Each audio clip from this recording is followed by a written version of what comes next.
Welcome in, everybody, Wednesday night here on the Sports Arena. I am Michael Caratino. No, I am not Eric Wilson, although we have known each other for a long time.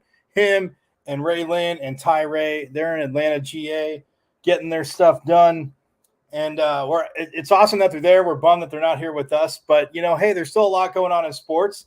I know Stanley Cup fans, that would be me. I'm one of a lot. But, not happy that it's 3-3 at the end of the second. I really was enjoying Colorado being up. But we'll get to that. First, let's get in the queen of hoop, Miss Megan Price, who, she's smiling now. But when we bring up something a little later, you might not be smiling as much, huh, Miss Texas?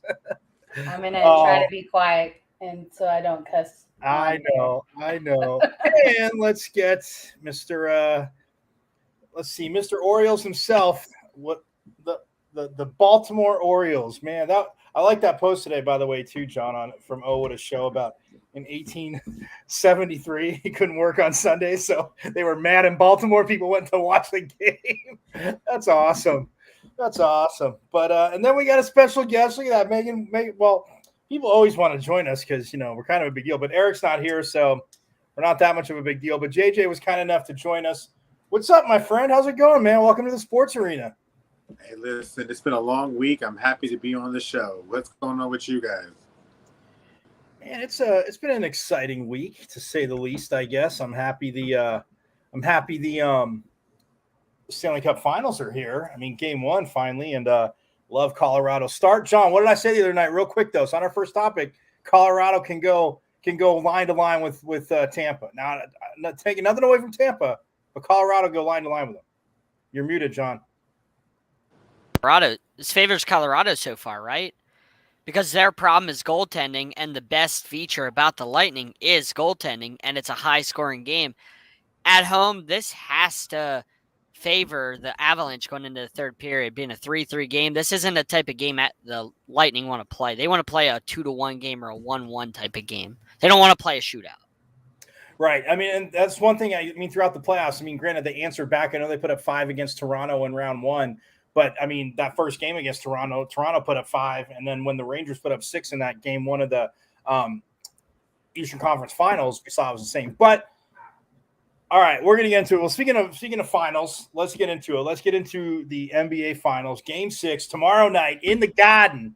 They like to say the Garden in our neck of the woods. Well, my original neck of the woods, John, is the Garden. But, Miss Megan Price, I'm going to start with you. My guy, Andrew Wiggins, finally, he had a big game. And I said he would be the X factor when we talked about the beginning of the series. I know it wasn't going out on a limb, but that being said, I'll give you this first. From Golden State's standpoint, what do they need to do to close Boston out in the Garden, which, again, definitely be very tough to do? Absolutely. Not just because it's in Boston and because of who their fans are and what that crowd is like. I think that home court advantage is huge. You hear coaches and players talk about how big the crowd can be, how much of an impact it can be. It can be that six-man factor. But I think despite even that, I think that Golden State's going to go in and they're going to win this game. Now, however, I do think it's going to be an incredibly close game. I'm going to say 112-109. I think it's going to be a hard-fought game. I think Boston has proved that they're tough, that they need to keep that core together, and that they're moving in the right direction. But I think coming off of Game 5, where Seth he had kind of a lackluster shooting performance that night. He had 16 points. And I still think that we're going to see a bigger performance out of Klay, even though we saw 21 in Game 5. I think that we're still got the possibility to see him go for 24 or 25 points. And I expect Steph to step it up also. Like I don't see him having back-to-back poor shooting nights in this series. So I think they close it out tomorrow night in the Garden. Wow. All right, John. Well, she says I was going to get there, but all right. What if you're Boston though? I mean, people have kind of hampered Jason Tatum, like again his first finals, but only shooting 24%. But the Celtics have been competitive in pretty much every game. They've won obviously 2 games, but still they've been competitive. If you're Boston, are you again? I know players want to let the game come to them, but are you in more of a thought process to get Tatum going right away in tomorrow's game, John? I mean, that's not the way the Celtics operate, much like Miami. We've talked about it all year. Phoenix, teams like that don't live and die by one player. Those teams are team-oriented teams. Even whenever their stars have a bad night, they're constructed in the way of they can still succeed with other guys stepping up. That's the way that those type of teams are built. That's why the Celtics are able to get where they're able to get, is because they don't rely on just one guy. Jason Tatum has the most turnovers in NBA playoff history for one postseason, passing LeBron James. So he continues to turn the ball over at an alarming rate. And I mean, the Warriors and all the other teams that have faced Jason Tatum have done a phenomenal job. Not just him, but of the Celtics turning him over. That's been their issue, is they haven't been able to hold on to the ball. The Warriors are going to do that again. And I think the turning point, not in the series, but what stood out to me and what's going to happen tomorrow night is we saw Marcus Smart start to crack a little bit. And Eric didn't agree with me last night. Shameless plug, Silent Sports Tuesday nights, 8:30. He didn't agree with me whenever I said that technical foul kind of said to me that I think that Marcus Smart and the Celtics are starting to crack a little bit mentally.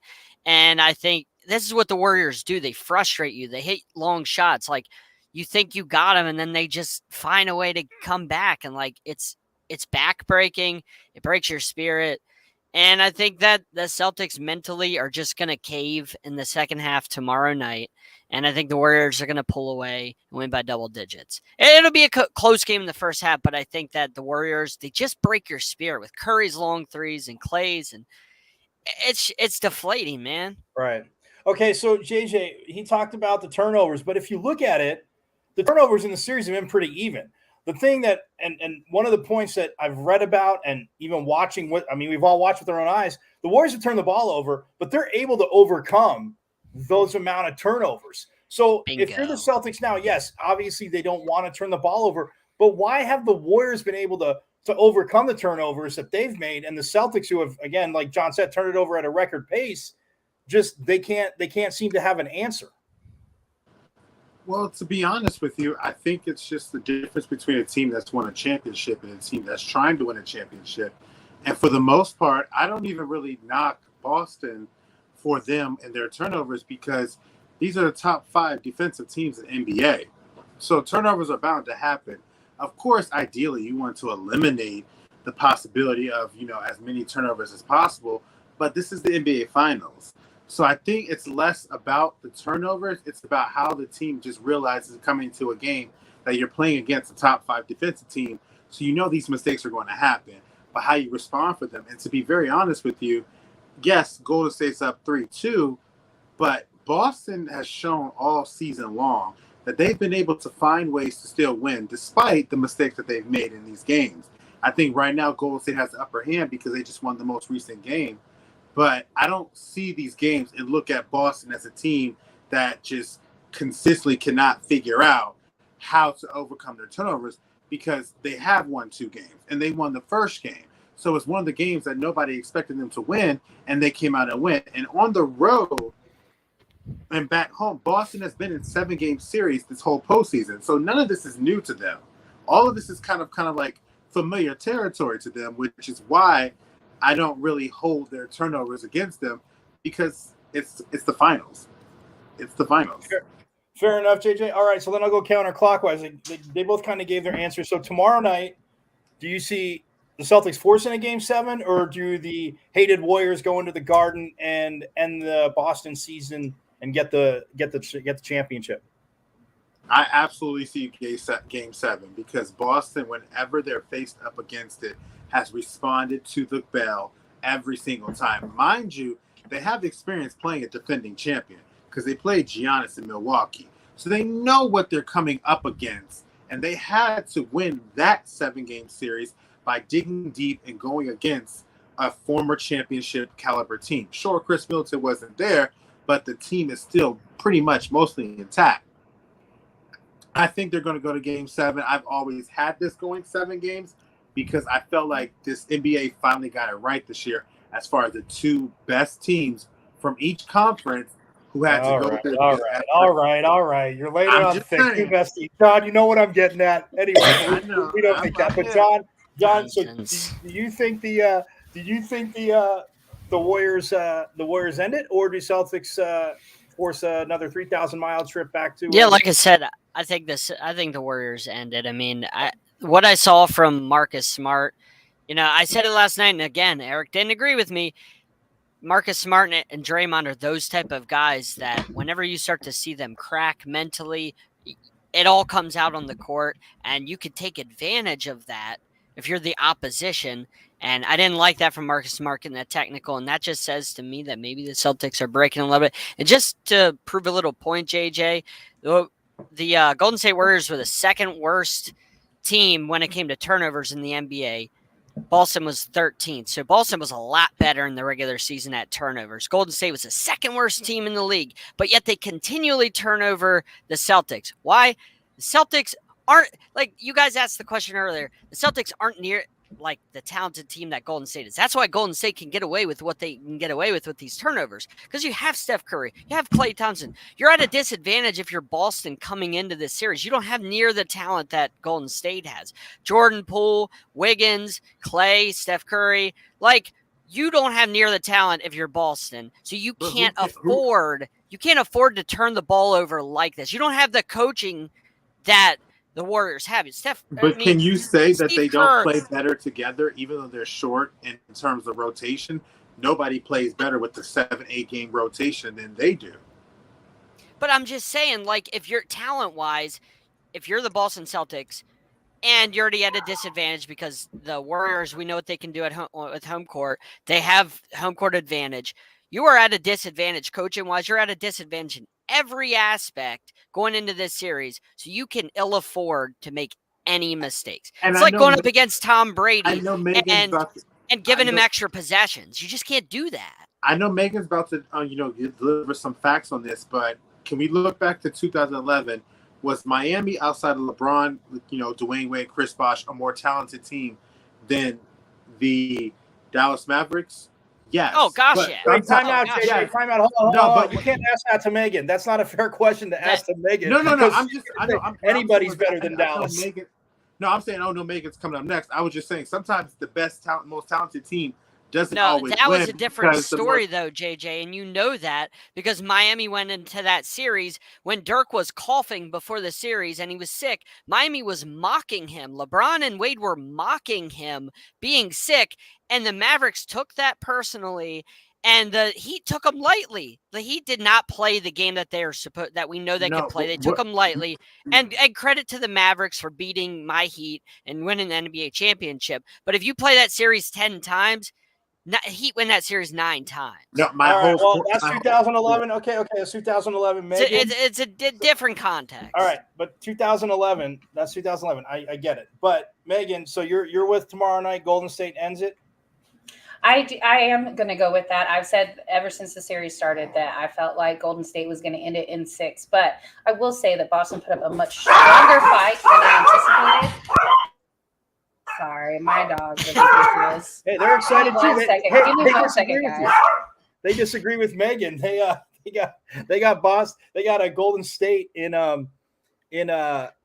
7. So it's just one of those things. Look, I look at it like this. I took 7, and I thought Golden State would win it in 7. John, to your point about the talent, I mean, they're young, but I'm not going to say that Jason Tatum's obviously not that talented. Yes, I didn't say they weren't talented, but you know the differential right, in talent. Okay, but what I'm saying is right. But yes, but it's not like Klay's had a burner of a series. Yes, Draymond's been down, but Wiggins, like I said, he would have to be the X factor. I didn't think Draymond would be like this, but again, we the know last what he game is worked out well for Draymond. Yeah.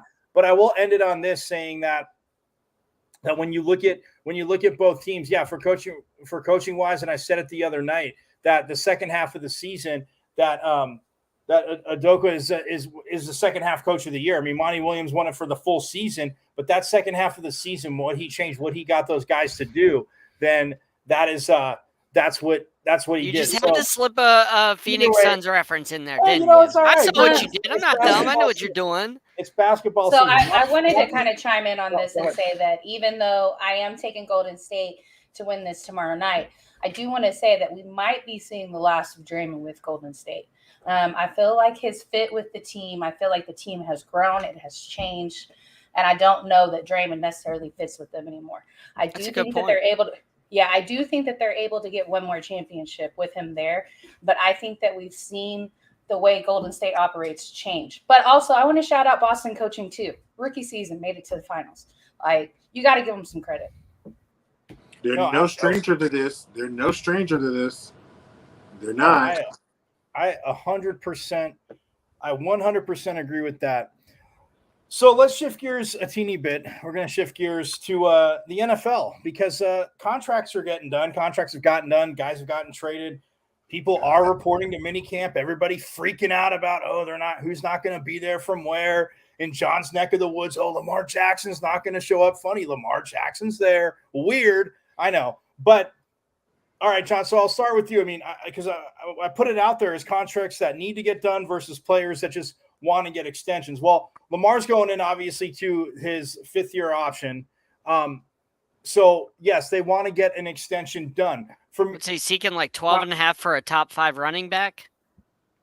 Oh, yeah. I mean, easily. But yeah, top 5 money for a running back. Is that what he's seeking? Who? Oh, Lamar. Yeah. Because he's not a quarterback. So he's seeking top 5 money for a running back. Anyway, right, JJ? He's getting $23.2 million this year. But honestly, anyway, running back conversation. Hold on, JJ. Hold on. It doesn't bother me. I will put everybody in timeout. Eric told me I could do it. We messaged. No, but okay. But for Lamar Jackson, he's getting $23 million this year, and I'm sure he wants to see what he can do. And I'm sure they're all looking about how obviously everything in Cleveland with Deshaun Watson, that guaranteed kind of money, clubs. Now with his situation, I think he ruined it for everybody else. But that's another topic. Lamar Jackson doesn't get done in this summer, John, and since he's his own agent too, people think that's a problem. Ray Allen didn't have an agent. Ray Allen always went through a law firm to get his contracts done. So, but doesn't get done this summer. And this summer now, what is his paying? What's he getting paid? No, I don't think it gets done because he doesn't want to focus on that. He said, "I want to focus on winning a championship." He basically said, I'm focusing on winning a championship, and I'd rather get the championship for us than go and get my contract first. He's like, basically, he's a team guy. That's what he's talking about. He's not worried about the money. He knows he's going to get paid eventually. He wants to wait until his contract is up. He doesn't want to be one of those guys that asks for a new deal like Kyler Murray 3 years into his deal. He wants to wait, which I respect that. I mean, if everybody goes about it a different way. Kyler Murray's going about it 3 years in, he wants a brand new deal. Lamar wants to wait until his 5th year because they picked up the 5th year option. He wants to wait until that 5th year is over. Then he wants his new deal. He obviously wants a Super Bowl before he gets a new deal, and I respect that the team player, way he wants to go. I respect that. But it's going to get done next year. Next offseason, it'll get done whenever it's up. That's what he wants. He doesn't want to focus on money right now. He just wants to focus on being a team guy. I respect it. No, okay, but Megan, to John's point there, a lot of what we've heard from and hearing a lot of analysts talk about it, saying he is getting $23 million this year, but like you're betting on yourself. Like you want to get your long-term deal done this offseason. So do you think that he does get it done, or do the Ravens just go to him and say, hey, this is what we're coming at you with, this is what we want to sign you with? Like, do you think it's a bigger gamble for him not to do it this offseason?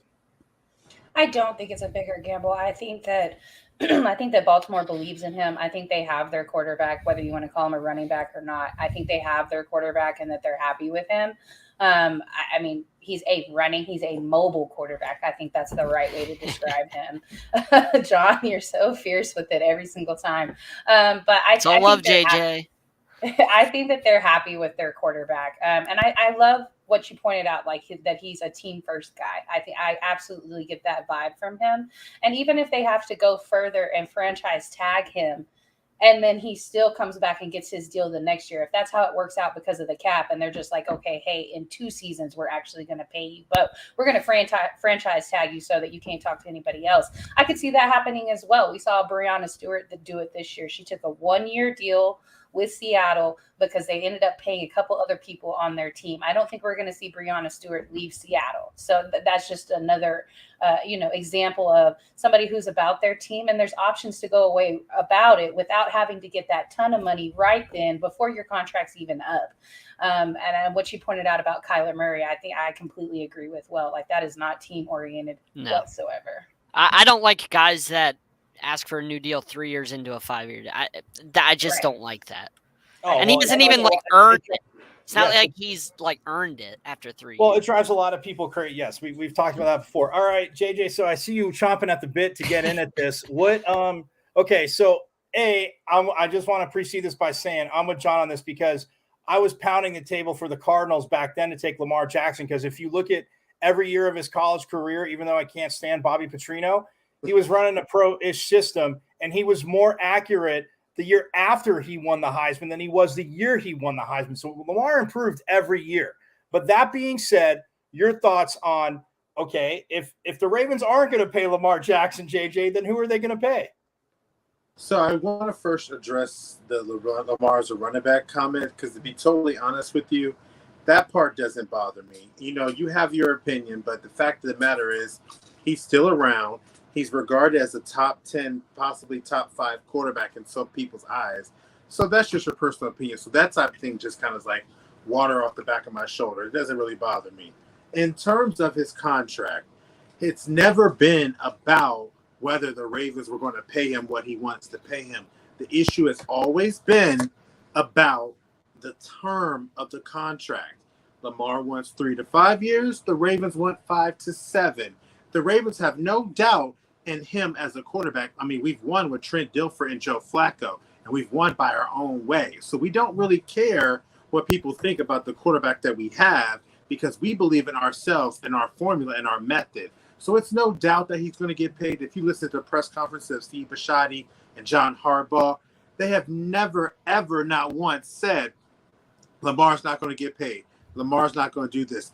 It's all about how long he wants to be there. And the huge issue that the Ravens kind of have is Lamar has his mother negotiating the contracts, and they really want him to get a lawyer or a sports agent who can understand the contract language in a better way, because they really do look after him. This is the best quarterback the Ravens may have had in their history, and he hasn't won a Super Bowl just from the simple fact of the matter of what he's shown on the field and then his work ethic.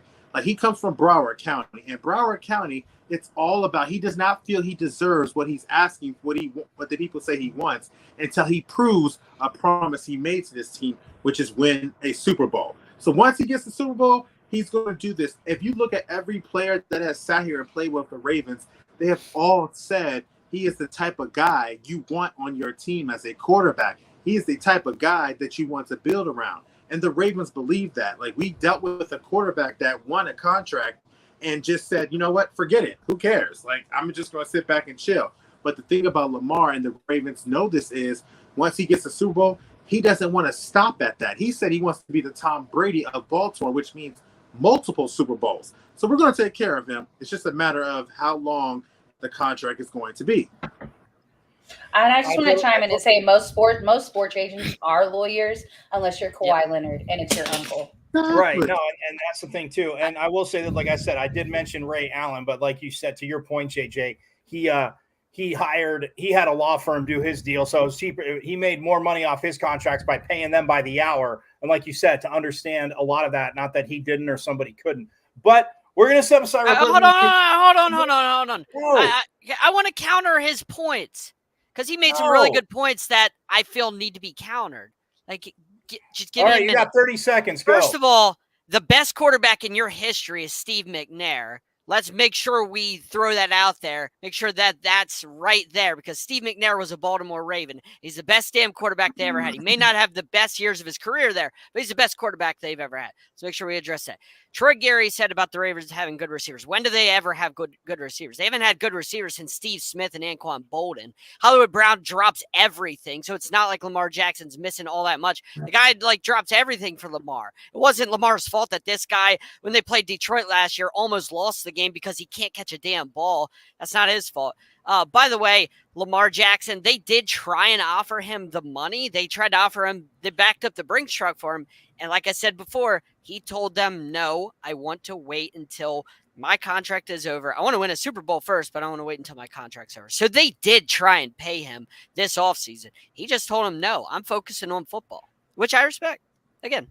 So, I mean, number one, I will just sit here and say this. Hollywood's drops are not as affected on the team as much as people think they are. And the way I kind of approach that situation is drops happen in the league. It's how you respond. So, yes, he had those 3 drops against Detroit. I'm just saying, like, they don't give Lamar any help. But you almost said that Lamar had a good arm by saying that, John. You blamed it on Hollywood and said it wasn't Lamar's fault. What happened the next game is he got that touchdown off a 57-yard pass from Lamar Jackson that kickstarted the comeback against Indianapolis. That's the frustrating thing about Hollywood Brown. But the whole point is he responded to those drops. And at the end of the day, I do not want Hollywood in Arizona. I wish he was here because what it means is to have J.K. Dobbins and Gus Edwards coming back, which almost rushed for 2,500 yards between the two of them, and having that play-action game going, I wanted to see that. And in terms of Lamar, yes, they offered him, and he said no because Lamar firmly believes that he wants to win a Super Bowl. And the problem is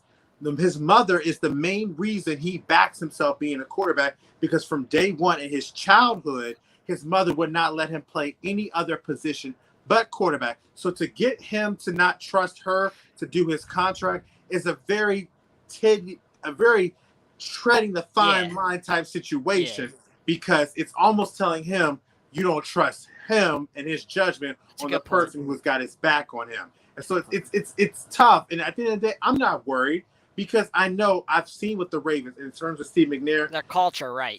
Steve McNair, unfortunately, had the worst days of his career with us. Yeah. But the trajectory that Lamar is going, he's already did the touchdown interception ratio that Steve McNair has done for the 24-7 MVP year. So it's not like he doesn't have that ability.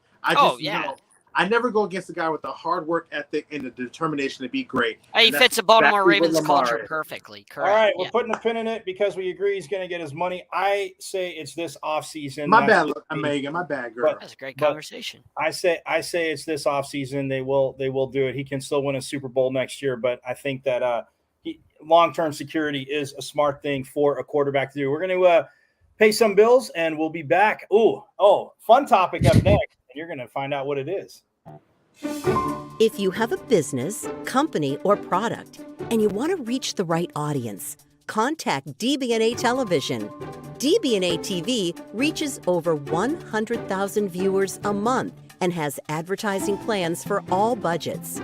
You can see your ads running on Roku TV, Amazon Fire, On Demand, and dozens of other top platforms for only $1 a day. Call our advertising sales department between 10 a.m. and 8 p.m. Eastern Standard Time, Monday through Friday, at 484-695-5187. That's 484-695-5187. Make the call and then watch the results. It pays to advertise on the DB&A Television Network.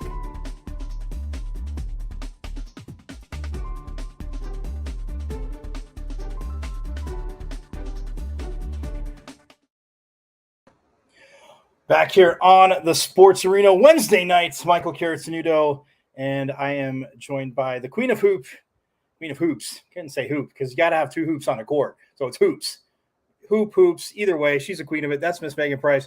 John Shear, he's just babbling about Lamar Jackson, who nobody called a running back. Anyway, I never did. And our special guest, because Eric, Raylan, and Tyree all in Atlanta, GA right now, enjoying that southern humidity, which is only 107 here today, guys, but it's going to be 112 tomorrow. I wish you could be here in the scorching heat. I really wish we could all be outside in 112, 13-degree weather. Anyway, that being said, and I say that because that's my transition into our next topic, is the World Cup is finally all set. We have our teams in. Megan already knows I'm bitter. Eric knows I'm bitter because, Italy didn't qualify for the second time in a row, which it never happened in the history of it. But that's okay. That being said, we have it out. We have the brackets out. No, the groups are all full, I should say, not brackets. The groups are all full now. Australia was the last team in. The Aussies got in. Megan, I will start with you because there's some teams there, and I know the U.S. is said to be in the group of death, which I don't agree with. I mean, I think there's a rankings, but I think there's some other groups that are really tricky. But you seeing it, what do you think early on, just overall of the groups? I mean, start with the United States. We're in Group B. We have England, Iran, and Wales. I think that is set up for us to make it to the next round pretty easily. England would probably be the biggest competition. Harry Kane is their captain. And then they have some excellent players as well. So I do think the United States is better than them. But I mean, we're not talking about the women here. We're talking about the men. So we shall see. Oh, shot fired. I wanted to see how long that would take. Megan fires the shot. I mean, it is an interesting group for the U.S., John. I will say that because of the rankings, if you look at it, it is the group tightest right now of the FIFA World Rankings. So, to Megan's point, yes, we're not talking about the women, we're talking about the men. They didn't qualify for the last World Cup in Russia. They're here now. Do you think they can advance from this group, John? I definitely think they can. I mean, will they? Not sure, but I definitely think that they can. I mean, like Megan said, that they're not the women. The women know how to play soccer. Men just doesn't seem to know how to play soccer. So, maybe they could take a page or two from the women. I'm just saying. Wow. All right, man, JJ, I'm scared to go to you. Okay, so outside of I guess like the US there, when you look at their group, I mean, and playing it in November too, which I already mentioned the other night on Monday night, how annoyed I am because you're going to somewhere where it's 125 degrees literally in the summer, and they didn't build all dome stadiums to kind of counteract that. So we're playing the World Cup now in November. But JJ, Right. that being said, do you think that the US can not even advance? I'll put it to you this way: do you think they can win the group with England, which I think would be pretty tough, but with Iran and Wales in there as well? I think there can be Iran and Wales, but England is the one team that I'm always kind of concerned about. Typically, when the U.S. come against England or come against other competition that kind of spend pretty much more time emphasizing trying to perfect their particular team, I don't think so. I'd like to want to see them get into the next round, but I would not be surprised if they come against England and England has the chance to really get to the next round, because I actually, when I seen the whole bracket, I thought England was the best of the group. And I do think we're second, but we always seem to be matched up in their particular bracket as the sense of it's almost like the two teams that maybe most alike with each other face off against each other. And I think I would love to see them go. But as Megan pointed out, this isn't the women's soccer. Because if it was women's soccer, I got U.S. all the way. Right. But men's soccer, I do think like Group F and Group H, I think are going to be. Well, okay, Megan, hold that thought. Megan, hold that thought, because Okay. I was going to do rapid fire with you. Perfect segue. Oh, okay. Phenomenal segue, Miss Megan Price. Okay, but this is for everybody. So I'll start with Megan, and then we'll go JJ and then John. Okay, so Megan, rapid fire, because I think Group H is tricky with Portugal, Uruguay, and Ghana. Mhm. Okay, I like Group H. I think Brazil's group is all them. Belgium group F is all them. Group E, though, Spain, Germany, and Japan, who we know in the past 4 World Cups has played well, and Costa Rica, it'll be tough for them, but Spain and Germany. So France has Denmark in theirs in Group D. But outside of the U.S.'s group, Group B, I mean, the Netherlands, I think, should take Group A. But between Group E with Spain and Germany and Group H with Portugal, Ghana, and Uruguay, what are your takes from those? Are those groups exciting to you, or do you pick another group? I do like Group E. I'm going to go ahead and say Germany, but I know that Spain has an excellent team. I think what I've seen out of Germany in the last 18 months or so, I feel like they're an extremely tough team. What we saw out of them last summer in those competitions, I think that they're an excellent team. Now, you said that you think Belgium definitely has Group F. I think that Canada puts up a fight. I think they're decent this year. I think they put up a fight.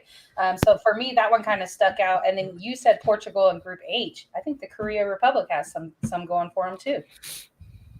Well, some anyway. All right. And okay, John, what about you? What say you about the other groups? Like, is Canada allowed to bring their hockey sticks? Because I'm not even sure they know anything besides Yeah. that.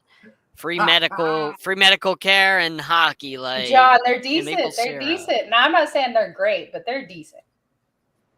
I mean, me personally, anytime you mention Spain, I can't pick against Spain. A team like Spain, they always know how to play soccer. They always have great players. So anytime you mention Spain, I mean, that's a team my ears perk up, and I'm like, that has to be a team that you at least have to give some love to. That's just how I feel. All right, fair enough. And JJ, I mean, what say you? What about these other groups? Do you like, dislike? I still think, like I said, Brazil's got the easiest cakewalk because Serbia, I think, is Switzerland will be okay because they'll play defense. And then Cameroon, I love their midfield. It's just their defense and their strikers, which haven't been consistent in my eyes. But JJ, what say you? I got to go with Brazil. I kind of tend to think that Brazil will actually end up in the finals as well. But I will say I agree with Megan on the sense that don't sleep on Germany and maybe don't sleep on the Dutch because they have a real tendency to surprise people. I think I can see where John is coming from with Spain because you have such premier players in the league right now. You have a great constructed team, but I can see Brazil getting back on top because it's been a long time since they've been able to reclaim that glorious victory of winning the World Cup, and I think they might be due in for it in the end. Fair enough. Yeah, I mean, Brazil, again, they're top ranked in FIFA. Again, it's no surprise. And it's just that to me, and Megan, you'll appreciate this because growing up, obviously, and you guys keep mentioning Germany. I know you're just trying to like beat me up even more, considering that in the Nations Cup, Italy and Germany tied last week 1-1. Oh, but yesterday, Germany beat Italy 5-2. So yes, keep mentioning Germany. They should find a way to just get rid of draws in soccer. Just get rid of draws. Like ties are for losers. John, you get just rid of it in hockey. Everybody in the world except the Americans. You just pissed everybody off. John's going in timeout. John's going in timeout because when you play 90 minutes, if you constantly played 120, like it's insane. I mean, you see what happens. And considering only the 3 subs. But Megan, I will say this to you, and John, I'll bring you back in. You're out of timeout. But I will say this. Go to a shootout. As for Argentina, I like Argentina and Mexico. I mean, to me in Group C, and Poland too. Poland's ranked a little lower than I thought. And we all know they kind of go with how Lewandowski scores. And I mean, he has dominated the Bundesliga the last I'll say 3 years, but we all know it's been quite a while. Like that man. It doesn't matter who drapes him. When you watch Lewandowski play, that man is going to get to the middle of the field and score any angle into 18. So I think Argentina, Mexico, Poland, I like that. France, obviously I can't stand the French, but I think Denmark and Australia, last team in, they'll put up a fight. I don't think they get out of that group. I'm with John. I mean, Spain and Germany, and Spain, Germany, and Japan, I mean, that's literally going to come down to goal differential. And unfortunately, Costa Rica is good. But I think Costa Rica takes a beat down against those teams. Belgium, I love Belgium. I mean, just the way they've been playing and growing from each World Cup. If Canada does surprise them, I think Croatia more than Canada in Group F. And then in Group G, yeah, I mean, I'm with JJ. It's hard to say that Brazil won't be one of the 2 out of that, and they should probably win that group. But Portugal, Ghana, Uruguay, and Megan, to your point, yeah, the Korea Republic, because they've played well. To me, I know rankings-wise it's not, but that's almost more of a group of death than the U.S. I think so. Group with England. What's that? I think so because I'm Son is my favorite player, so I just really feel like it's a very much a team sport, so they need more than one player to be great. But I think I could see Korea doing something. I don't think Mexico they don't have any pizzazz. Really? Oh, okay. I don't see it. I mean. I just don't see it. I don't think Mexico does that great. That's my hot take. I mean, hey, I think Mr. Uruguay, who we talked about the other day, who's getting paid from Liverpool, I think he's going to have a breakout World Cup. He might win the Golden Boot in the first round and justify all $100 million. Right. But no, I mean, look, we're going to talk more about the World Cup. Obviously, as it's just it makes me want to vomit, guys, saying this as it gets closer. Talking about the World Cup? In November. No, in November. Oh, okay. Man, I'm gonna punch you I'm gonna kick you in the shins. Don't worry, we can tie. It'll be fine. We can tie anyway. it. It's fine. Horrible. That's it. John's going to timeout for 10 more seconds. Okay, but he loves football, and you can tie in football. Exactly. I know. Tie and football. Hey, so Stanley Cup right now, we're still tied at 3 with 6 minutes left.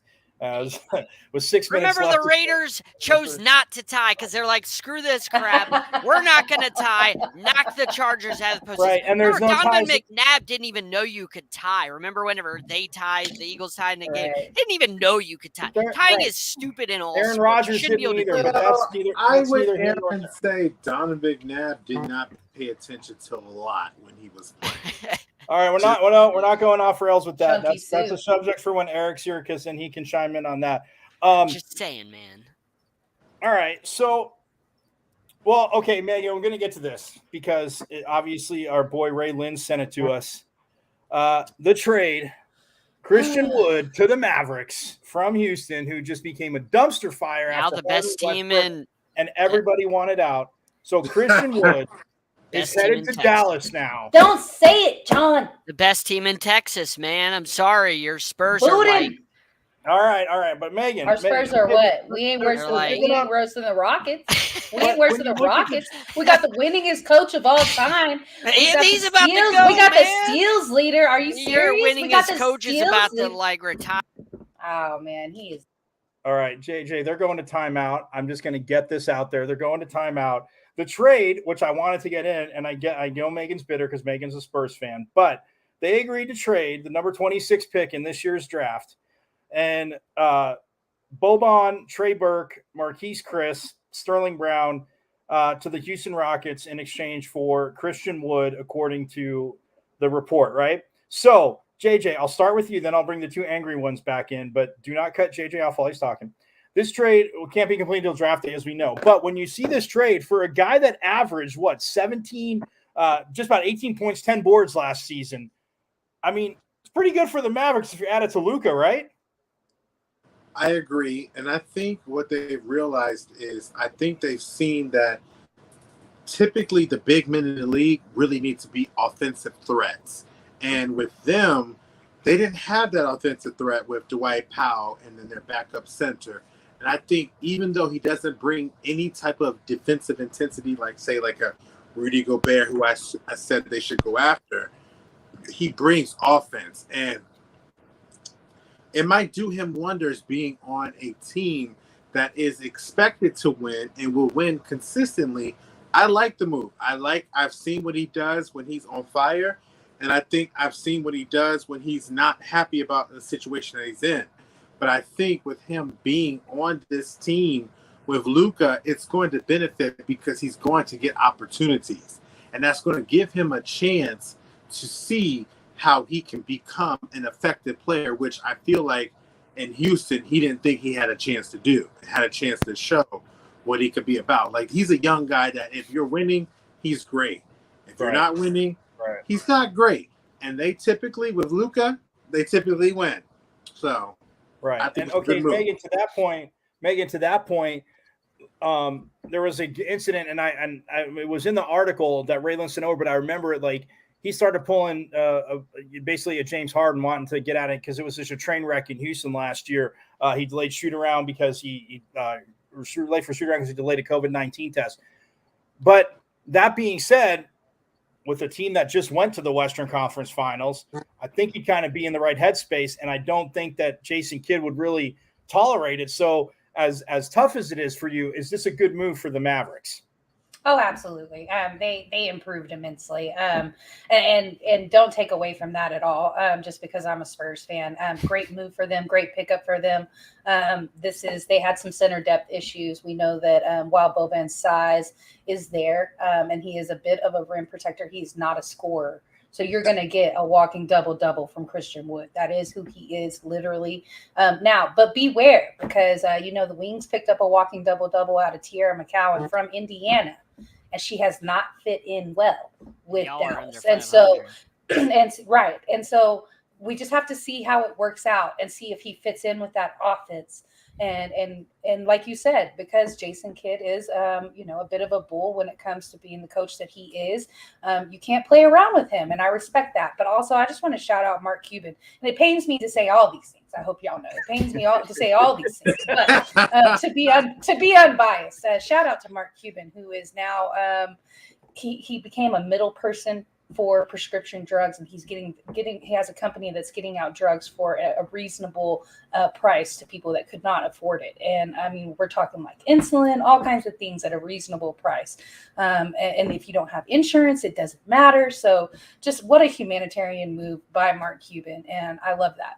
And excellent move for them. Best team in Texas, I will say that. But that I will also say this: they got one chip. Spurs got 5. Unlucky. They do have one chip.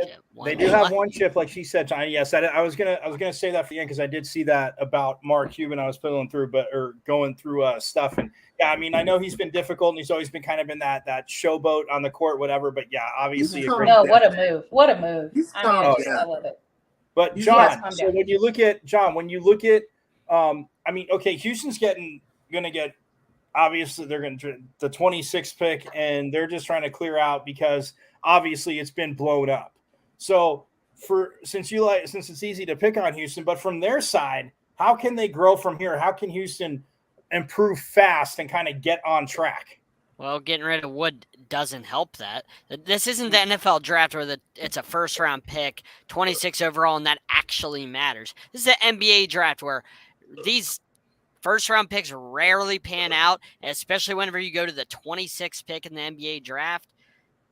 That's not a pick where I'm like, wow, the Rockets got a lot better getting rid of Woods. Not a top 5 pick. Like, that pick literally does nothing for me because you can go back and look at all the 26 picks. There's probably not that many great ones in recent memory. So this isn't anything where I think the Rockets got better. Maybe they shed the money that they didn't want to spend on him. Maybe they get rid of a disgruntled guy. That's about it. But if you're talking about getting better fast, get rid of a guy like that was really good for them. That's not a win. That's a loss. What are they going to do with John Wall, though? What are they going to do with John Wall? Nobody knows. That's like this guy hasn't played. Well, right. That was going to be my question to JJ. Forever. Hold on, that's my question to JJ. So now that you did this, what's the future for John Wall? So, I actually met John Wall about maybe a month and a half, 2 months ago. And I've learned and I've respected the type of person he is. He says he's healthy. He's ready to do the best he can to contribute to a team that's willing to give him a chance. So with that team, I don't know if he's going to be that particular fit because they have Jalen Green and Kenyon Martin Jr., and they both have been rather effective towards the end of the year for them. But one thing I think I'm realizing about this team is that they see teams like the Warriors or the teams like the Celtics who don't necessarily have a superior big man presence and have still been able to get to the finals because they have a dominant wing or a dominant guard. And I think they're looking at the aspect of really staying true to trying to just build around a small ball type of team. But as far as John Wall, I think John Wall should deserve another chance with another team. I have been very critical of John Wall for his time at the Wizards. Megan, you've seen my post about him and things. But what I will say is, before he got hurt and when he's actually healthy, he is a rather effective guard because he has a good mid-range game and ability to dunk or, lay up on the left or his right. And any team that has shooters on their team, like the Eric Gordon's or like the other like Jalen Tate or things of that nature, I'm pretty sure I pronounced his name wrong right at the time. It's a possibility that John Wall could work with this team. But I don't know. I know he took that option, but it's really depending upon if they're going to ship him out, they got to get something in return for him. That contract doesn't they paid him $40 million. Yeah, that contract doesn't help. Yeah, I was going to say that. Well, we're all agreeing on that. That contract definitely does not help. All right, we're going to take one last break. We're going to have a rapid fire when we get back. I just surprised everybody with that, but I got a rapid fire when we get back. More here on the Sports Arena. If you have a business, company, or product, and you want to reach the right audience, Contact DBNA Television. DBNA TV reaches over 100,000 viewers a month and has advertising plans for all budgets. You can see your ads running on Roku TV, Amazon Fire, On Demand, and dozens of other top platforms for only $1 a day. Call our advertising sales department between 10 a.m. and 8 p.m. Eastern Standard Time, Monday through Friday, at 484-695-5187. That's 484-695-5187. Make the call and then watch the results. It pays to advertise on the DBNA Television Network.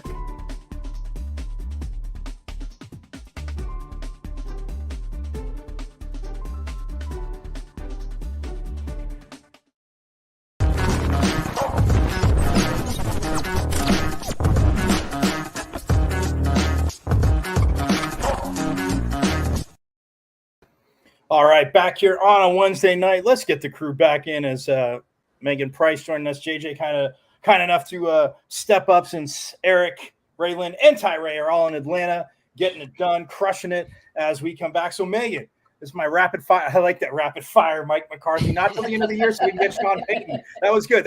In the break, people can't see our comments to everybody, but Megan's like rapid fire, Mike McCarthy. Her and I pretty much agree on that, but we got to wait till the end of the year until we can get Sean Payton. That being said, Megan, rapid fire for you, WNBA. Top 4 teams in the league, the top 4 teams right now.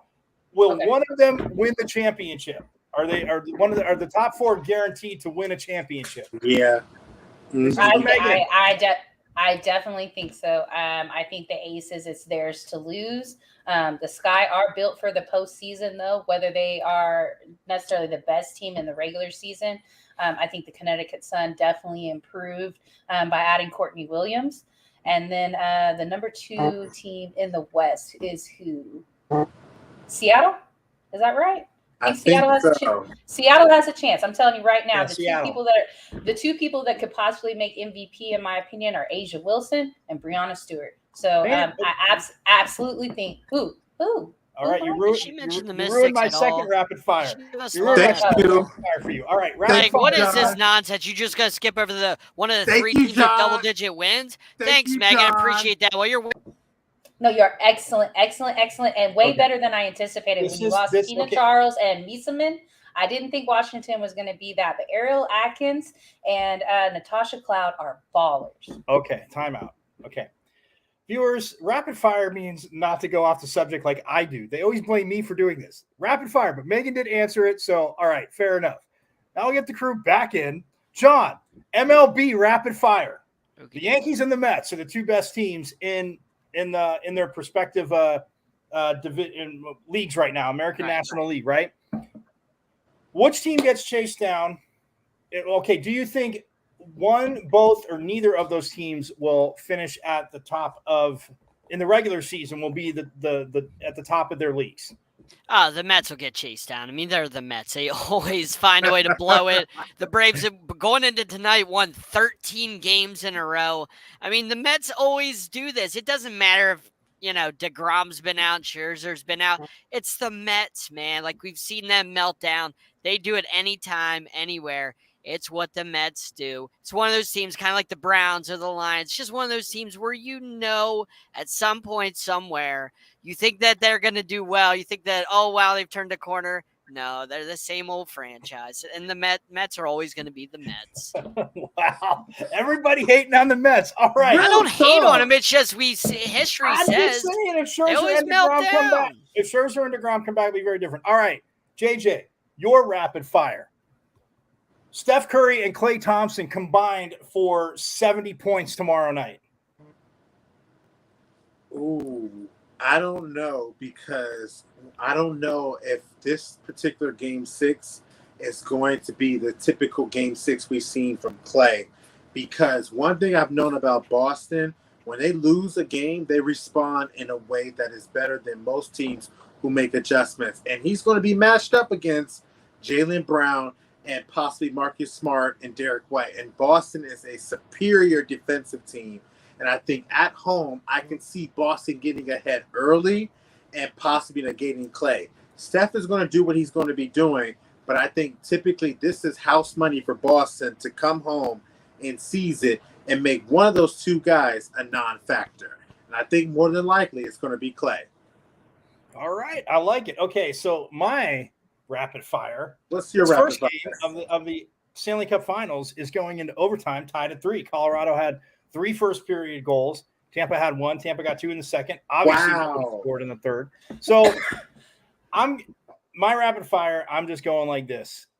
This series will go 7 games. I know it's not going on a crazy limb, but I will say this. I can see Colorado ending it in 6 because, like I said the other night, they can go from end to end with Tampa, all 3 lines. Now, I think on the 4th line, I will say this. I think Tampa, with obviously with Point coming back, that 4th line there that they have is definitely a little bit better than Colorado's 4th. I don't know how much time Colorado's 4th will see as the series goes on. But what I love about this matchup, and what excited me when we talked about it the other night, outside it's a phenomenal Stanley Cup playoffs, is that they can go end to end with each other. And it's not just back and forth. It's the physicalness and everything in the offensive zone, I should say, and in the neutral zone too. So I say it goes 7, but I say Colorado can win in 6. Either way, Colorado wins the series. No three-peat, so we don't have to hear about Eric talking about another championship for Tampa, is all I'm saying. That's what I got. That's what I like. So, all right. Colorado at 7. All right, JJ, you're our guest. Last words for tonight. Any sports things you're looking forward to? No, honestly, I'm just happy to be on the team, happy to do what I can. I'm happy to talk sports at any type of platform, any type of forum. I thank the Sideline Sports Network, and particularly Sports Arena, with you, Michael, Megan, and John, for allowing me to be on. And I look forward to the next time I get a chance to be on with you guys and talk sports. And John, you're going to respect my quarterback one day, and I'm ready for that day when it comes. Yeah, whenever Megan respects our Mystics. Agreed. I absolutely do respect you guys, and the sport is better when Elena Deladon is on the court. So don't get that twisted whatsoever. And I love y'all's coach. I give you that. Yeah, no, I love y'all's coach. So I guess my final word will be watch the W. Man, this season's been exciting. I'm excited for the Commissioner's Cup game. $500,000 is up for grab. $150,000 up for charitable donations. Huge. Keep the ratings up, guys. I do got to say, Megan, that where your Wings are at, they're in the same position that the Sky were in last year. They're going to win the championship. I mean, the Sky went 500 last year. Wings are right about there. Wings are right on pace to win the championship, just like the Sky. Yeah, come on, John. You gaslighting me right now. You gaslighting. I'm just saying the Sky did it. You're gaslighting. He's just saying, no, he's taking a shot at the Sky is what he's doing. But wait, hold on. WNBA is unpredictable. Like, we don't know who's going to win. It is. Before you get out of here, I don't want to forget this. We all need to. There, up in the corner, free Brittany Griner. Yeah. We need a free Brittany Griner because, again, it's just been obviously it's approaching 119 days now, and I know the State Department just met with the Mercury and the WNBA, and I mean they talked about. I got in towards the last half of the press conference, but yeah, I mean they're keeping them up to date as much as they can, and yes, they're working on it. The one thing I will say real quick, my last thing is yes, free Brittany Griner, and I know a lot of people said, oh, if this was like a male, player, they would have been out of there by now. They definitely wouldn't have been out of there by now, and it doesn't make it right. None of us obviously are supporting wrongfully imprisoning somebody like this, but let's just get positive thoughts, free Brittany Griner, and get her back home. And I'm just excited for the World Cup now that I have to wait 4 more months for it. Did I mention that? I'm so stoked we have to wait till November for the World Cup. It's just brutal. It's absolutely brutal. This is why you don't have it where it's 125 degrees. Or where you could die. In countries. Yeah, I mean, and the sad thing is people have died in the building of the stadiums. I know they say it always happens. Oh, see, look at that. Look at that. Will's chiming in. Will Smart, World Cup. That's right. He's excited. And Megan, you'll love this one. Let's go Storm. Look, all I know is I support anybody watching the W. Before you get out of here, congratulations to your Mystics. They got the revenge against the Mercury after the overtime win. They beat the Mercury down. but we're still hanging right there where the Wings are. You guys are coming back. All we The need to do is Mystics get to respond 500. better in that second game than their first game. All we need to do is get to 500 and we can win a championship. But for JJ, our special guest, for John, for Megan, I am Michael. We are out of here. Everybody have a great night, and we will see you next Monday on the Sports Arena.